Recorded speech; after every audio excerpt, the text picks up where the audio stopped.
والعاقبة للمتقين والصلاة والسلام على شمس الهداية واليقين وعلى آله وأصحابه أجمعين. أما بعد، فقد قال الله تبارك وتعالى في القرآن الكريم: أعوذ بالله من الشيطان الرجيم، بسم الله الرحمن الرحيم، اقرأ باسم ربك الذي خلق، خلق الإنسان من علق، اقرأ وربك الأكرم الذي علم بالقلم، علم الإنسان ما لم يعلم. صدق الله العظيم. اللهم صل على سيدنا محمد وعلى آل سيدنا محمد وعلى آل سيدنا محمد وبارک وسلم. محترم بزرگوں اور بھائیوں، اس انسانیت پر، پوری دنیا پر، پوری کائنات پر اللہ کے رسول صلی اللہ علیہ وسلم کا بہت بڑا احسان ہے. حضور اکرم صلی اللہ علیہ وسلم نے جہاں پوری دنیا کو بہت سی چیزوں سے نوازا، اللہ کے رسول صلی اللہ علیہ وسلم کے صدقہ طفیل میں اللہ کے رسول صلی اللہ علیہ وسلم کی مقدس ذات سے دنیا والوں کو جہاں بہت کچھ ملا، وہیں ایک بہت بڑی چیز جو پوری تاریخ انسانیت، پوری دنیا کے لوگوں کو ملا، وہ اللہ کے رسول صلی اللہ علیہ وسلم کا علم کو عام کرنا. حضور اکرم صلی اللہ علیہ وسلم کا بہت بڑا کارنامہ ہے اور پوری زندگی کی بہت بڑی تحریک تھی حضور اکرم صلی اللہ علیہ وسلم کی کہ انہوں نے علم کو عام کیا. انہوں نے علم کو پوری دنیا کے اندر پڑھنے کی اہمیت بتلائی اور پوری دنیا میں اس کو پھیلایا کہ لوگ پڑھو. پہلے زمانے میں پڑھنے کا اتنا رواج نہیں تھا، علم کی اتنی اہمیت نہیں تھی اور بہت ساری اس کی وجہیں ہیں.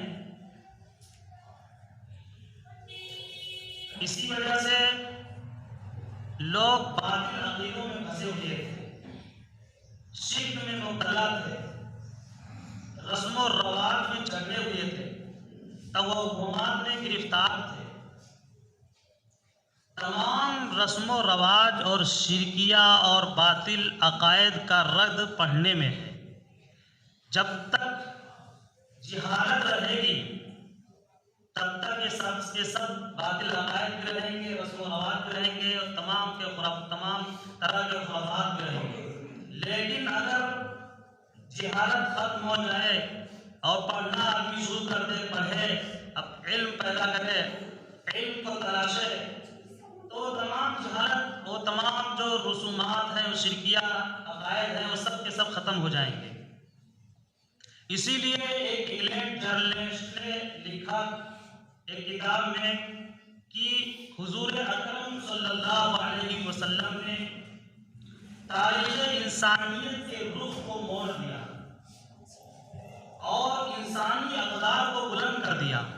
اس نے لکھا کہ محمد نے انسانوں کے مقام کو بلند کر دیا اور پھر اس نے لکھا کہ وہ اس معنی کر انسانوں کے رتبے کو بلند کیا کہ وہی انسان جو چھوٹی چھوٹی چیزوں سے لے کر کے بڑی بڑی چیزوں کی پوجا کرتا تھا، ان کو معبود سمجھتا تھا.